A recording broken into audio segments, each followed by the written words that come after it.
Pulse 95. Between local lines, notes from the Emirate. Yes, developments and launches here in the Emirate, and we've been celebrating this specific launch or opening for the past week, and that is the city centre Al Zahia. Majid Al Futtaim, the leading shopping mall, communities, retail and leisure pioneer across the MENA region, has officially opened last week its newest lifestyle and retail experience in the northern Emirates of Sharjah City Centre Al Zahia. But this mall, it will be much more than just a shopping destination. Since it is located in the cultural capital of the UAE, Sharjah, a strong emphasis has been placed on learning, in addition to arts and culture, with an aim to bring the Sharjah and wider UAE community together. In fact, City Centre Al Zahia has partnered with the University of Sharjah and also the American University of Sharjah, with students from both institutions and faculty members offering lectures and workshops on architecture, photography, filmmaking, and even art. So it's not just any typical city center that just opened up. Plus, the community of Al Zahia, they needed this city center. Definitely. But Abdul Karim, you went to City Centre Al Zahia. Yes. You took a tour, and you even snapped it and Instagrammed it and everything, and it was spectacular. I loved your experience there. But you also got to speak with the managing director of the shopping malls at Majid Al Futtaim, Mr. Fuad Al Shafar. Yeah, Fuad Shafar, I got a chance to catch up with him. He is the managing director of UAE shopping malls at Majid Al Futtaim. Now, the big thing is when we went down to the shopping mall, I met two of my good friends. I didn't realize they were working down there. It was called Tom and Jerry, and they're set up at the Cheese Town Entertainment. So what they're trying to do is luring more people to come in, and it is what it is now. It is the Northern Emirates' largest shopping mall. So this is the biggest city centre created, and their main target audience is Sharjah and people living in the other Emirates such as Ajman, Ras Al Khaimah, Fujairah, and it is Al Quwain as close. well. Fairly close. It is very convenient. It's located on the motorway, Mohammed bin Zayed Road. Yeah. Now, comparing it to other malls, such as the Mall of the Emirates in Dubai, when it opened up, Barsha was a relatively unknown area, and it transformed into a mega little town over in Dubai, which is what we're expecting from Al Zahia as well. The impact on the location itself, the Mawailah area, the new Sharjah. When we talk about their own residential development, the Zahia Al Mamsha being developed right behind it, and then we've also got the Al Jadda development. So the impact of a shopping mall is so huge, and when it comes to an interest in investing in an area. So we're expecting that. So thinking long term, it's pretty good. Now, at first glance, the architecture, beautiful. Really amazing architecture of the mall. It looks picturesque, and you walk in and you think, oh, it's great. Not many shops are open at the moment, so don't be too disappointed about that. So when you walk in, you will feel like, oh, why did I drive all the way here? Don't think of it that way. I think you got to think more business-wise, strategically, in terms of how much of an impact a shopping mall can create on a particular location, and also think about the university students. Because we've got plenty of AUS graduates here in the station with Pulse 95, and you speak to them and you talk to them, and they had set schedules of hopping onto a bus that would take them to Mirtaf City Centre or even City Centre Sharjah, a long commute. Now these guys can hop on a quick taxi ride, share the fare, and they have a place to hang out.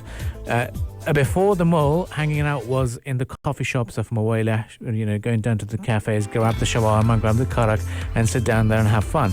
Now they have an entertainment zone in Zahia City Centre. They've got the bowling alley, which I tried, and I scored a strike there, which I'm very, very happy about. Oh, good. In fact, it was a spare, so let's not overhype the situation. I overhype it. Let's overhype it. overhype Clap, clap, clap. A strike. No, it wasn't a strike. I say it's a spaz. It's as good as a strike. That's good. It's still good. It's still very It good. was under the pressure of the audience as well, of the media that were there. Exactly. Yeah. And then when you look at that, they've got a sports complex. So you don't see that in a shopping mall. There's a sports complex where people can rent out football pitches. And it's Yeah. for the kids, yes, but you can do that in a shopping mall, which is great. And there are also like professional and educational workplaces there as Yes, well. there are. Workshops too. Yeah. Workshops too, Workshops. for the starting part. Yeah. This is what they're doing. They're trying to showcase the, it's called the studio. It's just to draw some more crowd in. And of course, after a while, they'll start leasing that space out But as it's well. not 100% open. Like not. No. Yeah. Well, the mall is. The mall is, yeah, but like they have it's not complete yet, right? they have 136,200 square meters of leasable space, so 360 stores. How much is occupied? Not many yet. Not many, You could okay. say roughly at the present about 40 to 50% Oh, of so much to come. Yes, 70% of it will be ready by the end of the year. That's what they're saying and hoping. And this is a similar story to how Mall of the Emirates started, guys. Remember this. So Mall of the Emirates, when it started, had the big Carrefour and then that, some stores and then built up. There's a big advantage now also is that the Sharjawis and Sharjawiyas should be proud of is that their destination or city is now host to the biggest Carrefour shopping supermarket in the whole region. So they have that big one. So that should be a very cost-effective and convenient way for a lot of people to come on down and shop. But yes, at the moment, infrastructure-wise, there's no direct, no buses are organized there. But eventually, there is going to be in the pipeline. But yes, let's start talking to Fuad Shafar. Now, that's the biggest question to the little critical people and who say, I shop online now, I don't need to go to a shopping mall, is why did we need a shopping mall when you can drive 15 minutes down the road and you reach Majlis City Centre? If you reverse and go right and you head towards the city, you reach Sharjah City Centre, and you have lots of matajirs that are in the city of Sharjah anyway. So why another shopping mall? Well, the answer is this, because that's my first question to the managing directors of UAE shopping malls, Fuad Shafar. Right, Mr. Fuad, now let's start talking about the Zahia Mall. I'm sure you might have got this question a lot as well, is we're only 10 to 15 minutes away from Majlis City Centre, 10, 15 minutes away from Sharjah City Centre. Why do we need another mall and in this area? And I think if you just go back to the history, you will realize that there are certain areas in the country we never had shopping malls. I mean, they came and they have successfully managed to prove the opposite. So I think today in Zahia, or City Centre Zahia, we're serving a different community, totally different than City Centre Mirdif. So you're talking about different clientele, different power purchase, different primary trading area. So it's totally a different market. So you're talking about something which sits in Sheikh Mohammed bin Zayed Road, and the community is rich, the power purchase is high. So all the elements are there for us to serve this community and build something which meets their expectations. Okay, now in terms of the impact you expect because we've seen how Mall of the Emirates transformed Al Barsha. Back in the days, remember, Barsha just sand dunes. Now we can see it with the new Sharjah concept. What are we seeing the impact of this mall to have? And I believe strongly that this mall will prove all the numbers, and I think it's a matter of time.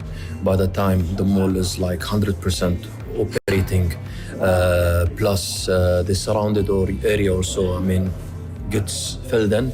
It will be something not far from Mall of the Emirates as a story, definitely, because the first indication from the community is very positive. The way that people are interacting with the project and the product is very positive, and it gives you a sign that the future is bright for this mall. So what makes it stand out in terms of unique features about the mall? Because architecturally it's very different. What are we made unique about this place? Definitely the tenant mix. The engine of this mall is usually all the malls of Majlis Al Futtaim is Carrefour, the Vox Cinema, Magic Planet, and we're talking about Yalla Bowling. The food halls or the food courts plus the talent mix. I mean, today we definitely differentiate ourselves from the other malls by having the unique brands. And what differentiates also City Centre Zahia actually is that we opened the floor more for the homegrown concepts. I mean, the homegrown concepts are there when we talk about Majlis as a company, but here in City Centre Sharjah, we went one step further, and the combination which we will end up having by the time the mall is operating 100%, it will be unique from an offering perspective. On top of that, even though the customer experience will always be different, because I mean, these are the elements which will always differentiate you from your competition. Okay. So, lastly, comments on Sharjah as a shopping destination for MAF. Why do we have to have another mall here? What makes Sharjah stand out? I mean, look, the Sharjah market is rich from all aspects. Plus, we do exist here not only with the City Centre Sharjah, but we do have the Matajers and NJV with the government of Sharjah. We believe strongly that this area, I mean, based on studies, we believe that this area will really require a regional mall or a super regional mall. That's why we ended up with this project. And when we talk about the government of Sharjah and the way they create the platform ready for the investor to come, they encourage you really to come and invest, because the platform is ready. All the business investors or businessmen requirements are there.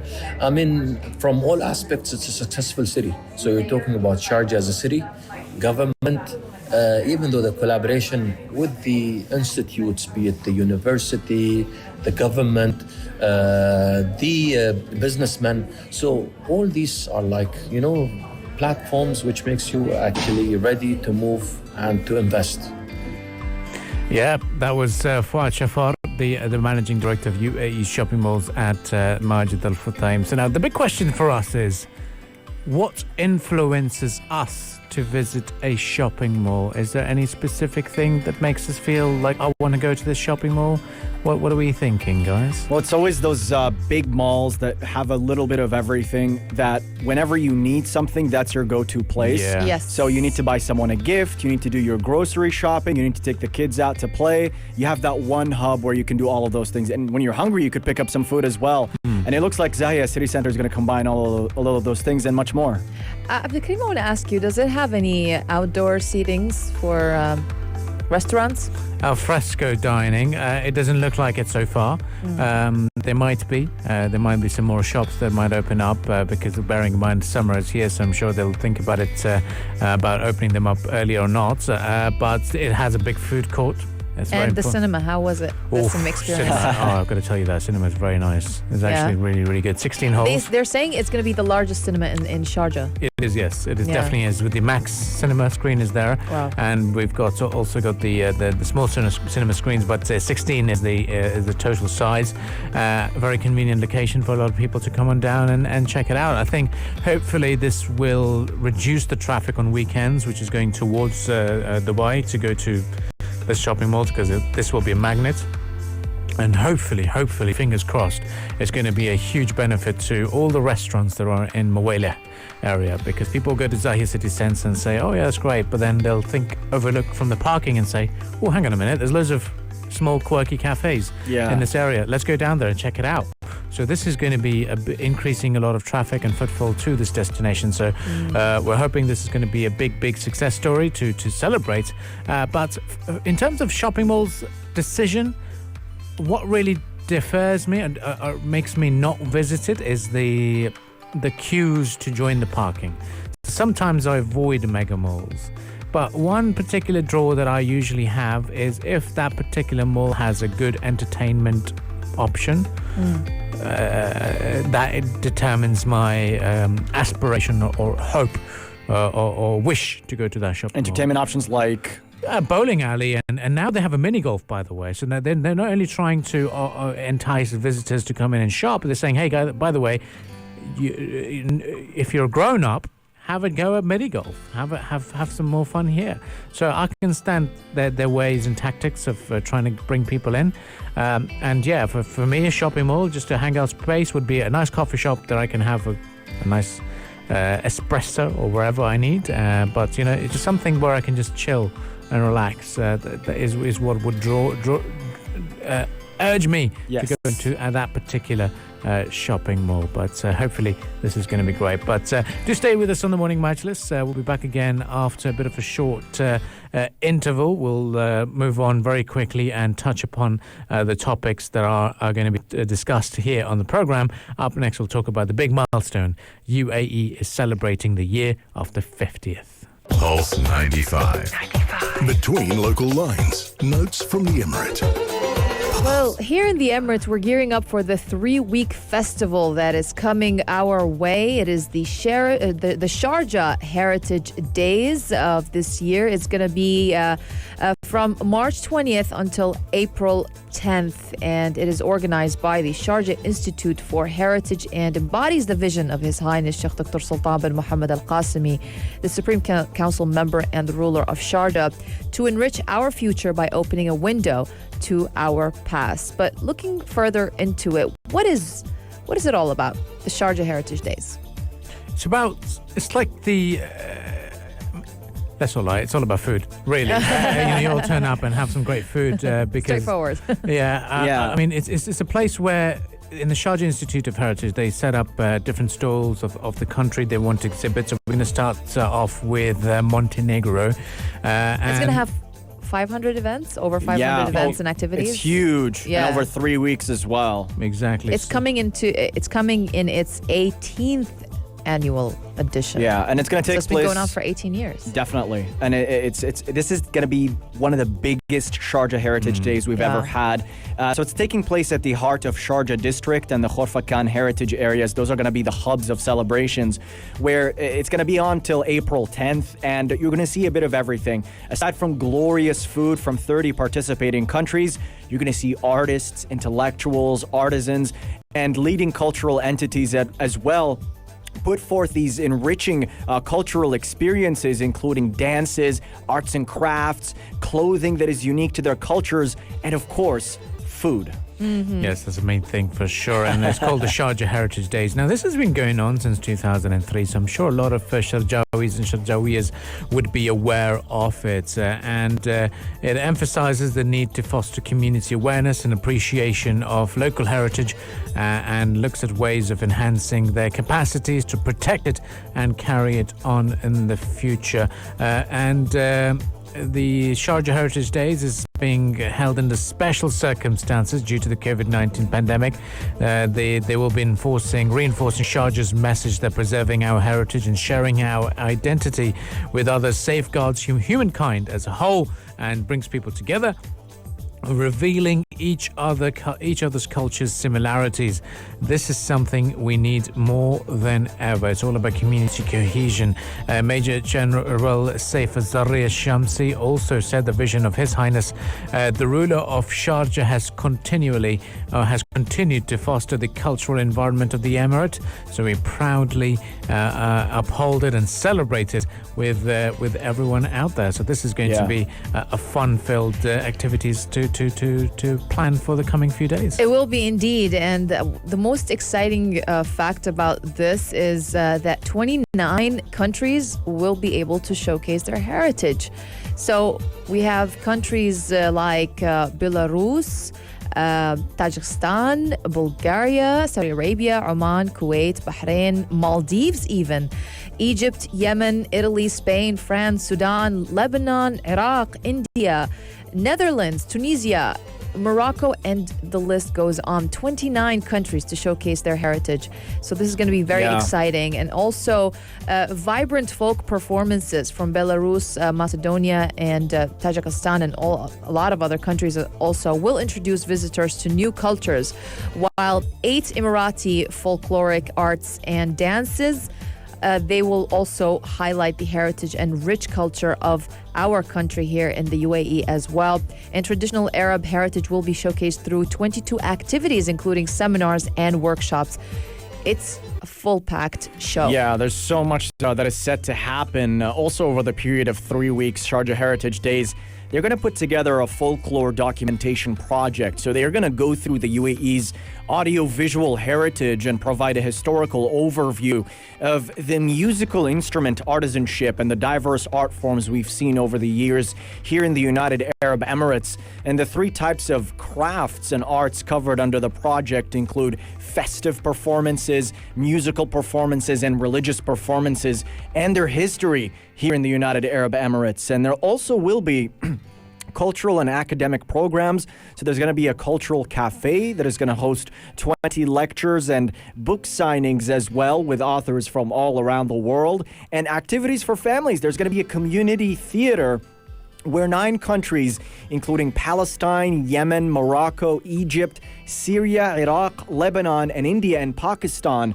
will demonstrate the artistry of their diverse cultures and heritage by putting forth colorful theater performances. So there's going to be a child village where visitors can partake in over 200 activities, and you've got a bit of everything. You have workshops, storytelling sessions, family and child programs as well. And children can also look forward to participating in a host of traditional games played through eons that these cultures have enjoyed. And not to mention, there'll be photography exhibitions and art galleries that will be showcased here in the Emirate of Sharjah as part of this event. So do head over to the heart of Sharjah district and the Khorfakan heritage area for these cultural celebrations from March 20 to April 10. We'll be covering those along the way.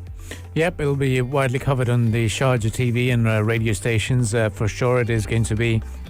It's going to be like a little global village to enjoy and check it out. And I'm glad that it's also taking place in the Khorfakan heritage area. It also gives me more of a reason to head on back to the home turf for sure. Now we are going to be seeing in terms of numbers. Visitor entry will be limited to 3,000 on weekdays, 6,000 during the weekend. So be mindful of that. So do head on over earlier. 22 activities, including seminars and workshops, will showcase traditional Arab heritage. 67 crafts inspired by UAE's mountains, desert, coastline and agriculture will also be featured. 80 stalls to showcase traditional products, Emirati costumes, local and global cuisine. So much to look forward to with the Sharjah Heritage Days. Let us know on the text lines 4215 if you're planning to attend, and if you've got any fond memories of Sharjah Heritage Days, do let us know on the text lines 4215. We'll let you enjoy some more musical entertainment as you plan your day ahead. We'll be back just after the 9 o'clock news headlines, and we'll continue the discussions on the morning Majlis from there on. Stay tuned to Pulse 95. This is Pulse 95. Pulse 95. It's the morning Majlis. It's the morning Majlis. Yes, welcome back on to the morning Majlis, and I hope everyone's having a safe commute while they're listening to us. And what we want to be safe is this Ramadan, because it's less than 1 month away, and authorities here in the UAE have specified many COVID-19 safety measures, and that their aim is to avoid any gatherings that may lead to the spread of the virus, obviously. So Dr. Saif Al-Dhahri, the spokesperson for the National Emergency Crisis and Disaster Management Authority, announced many set of guidelines. And just to start with it, we're talking about now the Taraweeh prayers. Now, the Taraweeh prayers, the special prayers offered during the holy month, it will be hosted in mosques across the country. But the maximum duration of the Taraweeh and the Isha prayer, it should not exceed 30 minutes. So it's capped at 30 minutes only.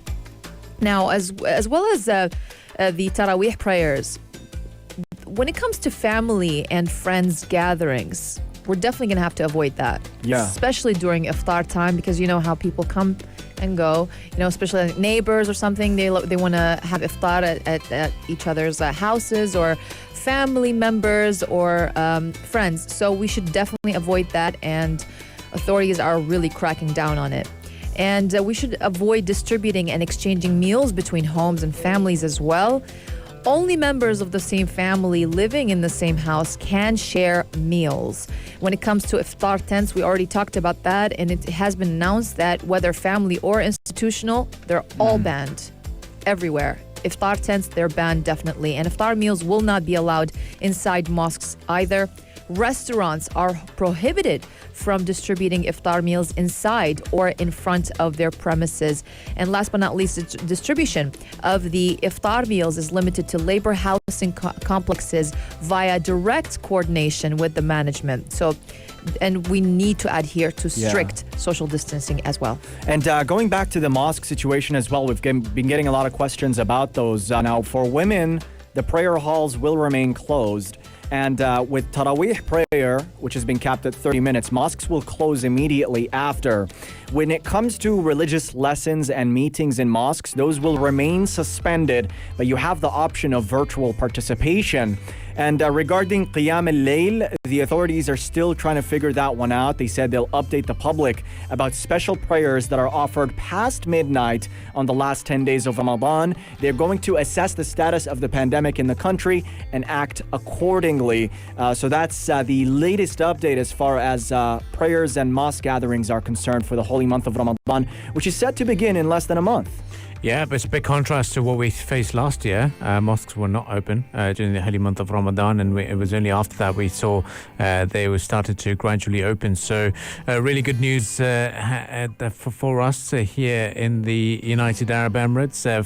Food will not be distributed inside the mosques, so that has been cleared, and that's the clarity that we've got. No iftar tents, whether institutional or whether with your families outside in your neighborhood. All of this will not be allowed. So whatever we've got should be we should be grateful for what's been allowed so far, and not violate these rules. When it comes to iftar distributions at labour camps, they have to be done through the proper channels, and there will be designated charity groups that will be running those drives, and so that is going to be regulated and made sure that the social distancing guidelines are in place. So be mindful of those, and we look forward to the celebrations of the holy month of Ramadan.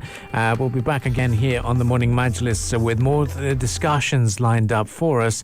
Up next, we're going to be talking about the shooting in Atlanta, so we'll give you a bit of an update in terms of what's happening in the country. So stay tuned to the Morning Majlis. Entertainment headlines. Entertainment headlines. Entertainment headlines. This is The Buzz. Well, it started as a hashtag, a cheekily kind of insurgent social media campaign against big media corporations who presume to tell superhero devotees what's good for them.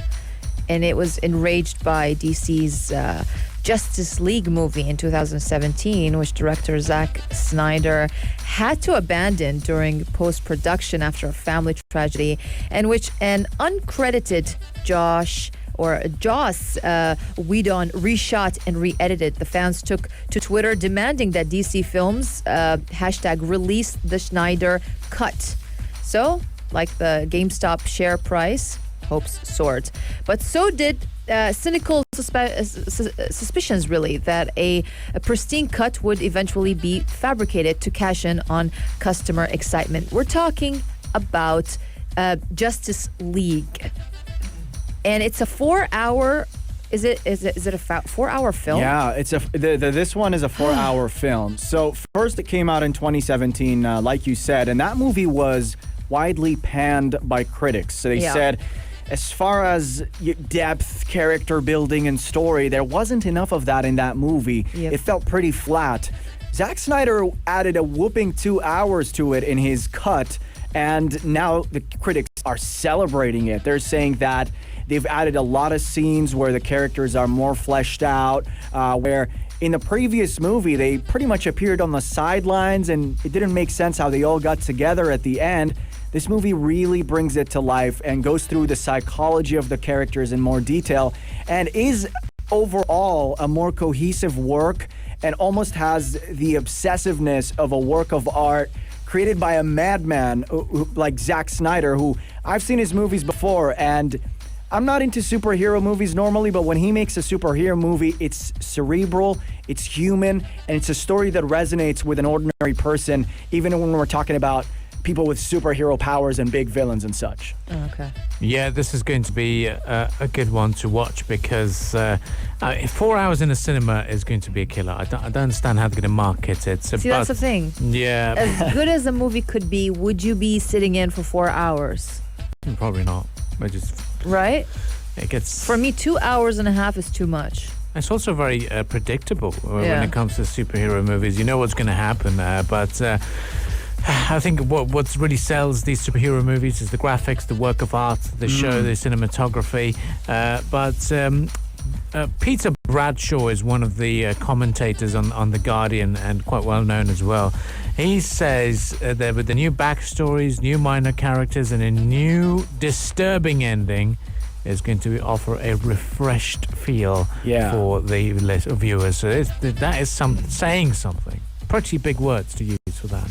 Yeah, exactly. And I think given the fact that Snyder's directed it, I don't think it's going to be your typical superhero movie. The way he does these, even when they're superhero films, it's unpredictable in the sense that it's almost a deconstruction of the superhero genre where he humanizes these superhero characters to an insane extent, to the level where they're extremely flawed, they're troubled, and reading the reviews about this movie, that seems to be what he's done. They talk about, the critics, they talk about how the superheroes almost seem exhausted. There's a thorough exploration of their psychology. They have these wild dream sequences as well.